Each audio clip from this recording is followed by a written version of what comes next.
Hey, how's it going, everybody? This was a long shot, but surprisingly, it was a good holding shot.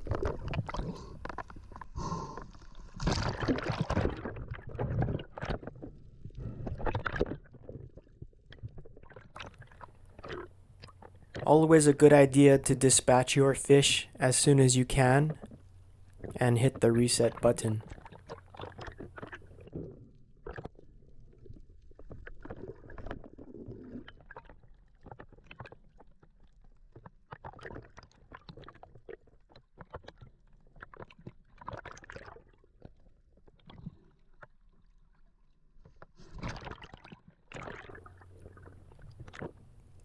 I think when I brained the moo, the death rattle probably triggered this white tip.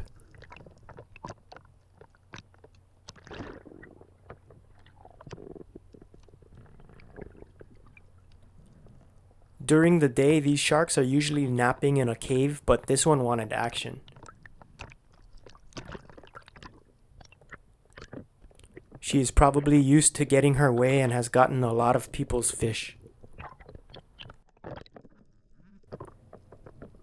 Just gotta stay calm and reload.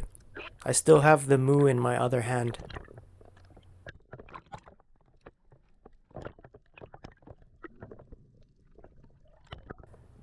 I can already tell by its behavior that this one's going to be a problem.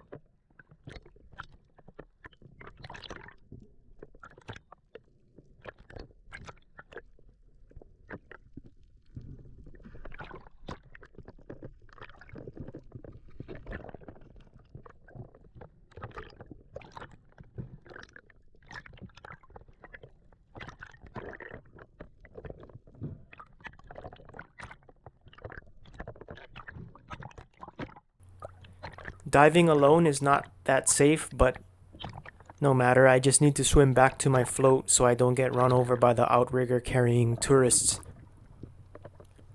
So I'm swimming back to my float. I dip my head underwater looking behind me because I know how sharks like to sneak up from behind. And sure enough,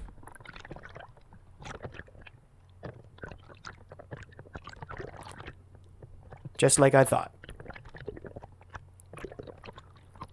It's more kind of annoying because when I try to chase her, she just meanders off and tries to come at me from another angle.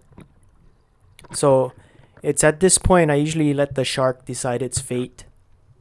If it wants to spend the energy trying to swipe my hard work, go for it.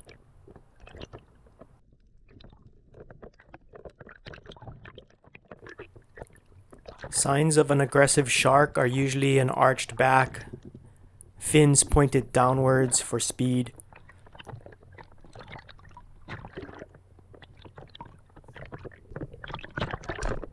So eventually I just had to give her a warning shot, and believe it or not, that was the last that I seen the white tip.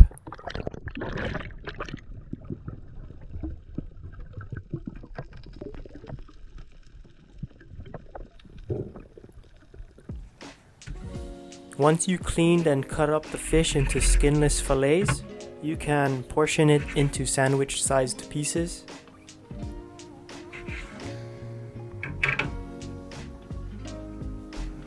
Season it with some garlic, salt, and black pepper.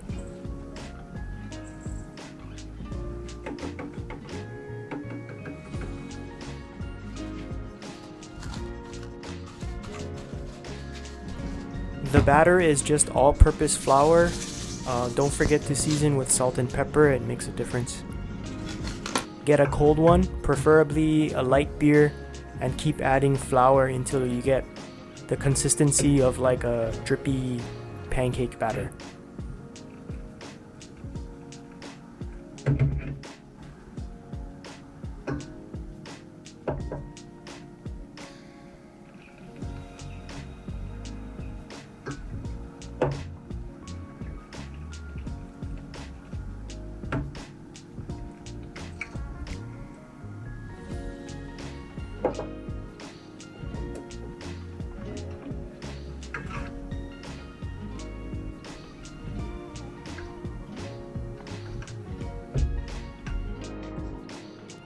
Once your oil is hot enough, go ahead and slowly add in some pieces. It's also a good time to slice up some onions or veggies to deep fry also.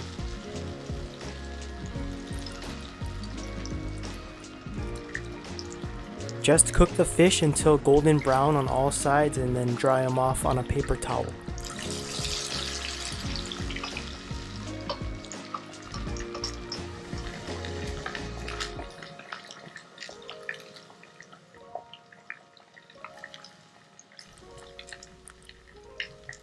As you're deep frying, you can toast up some garlic bread or make a tartar sauce.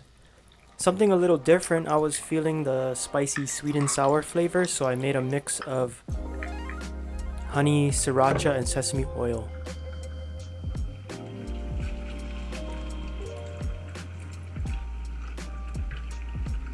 This also makes for a great nugget sauce too.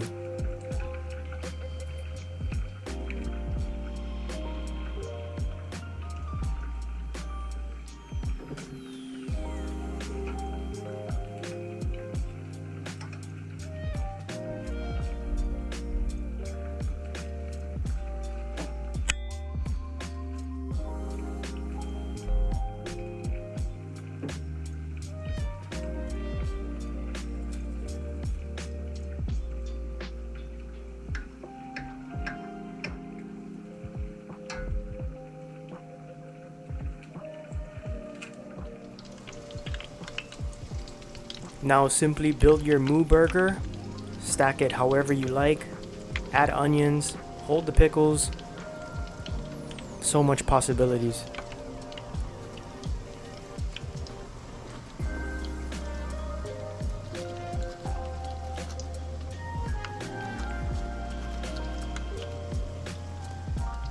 Thanks again for sticking with me to the end.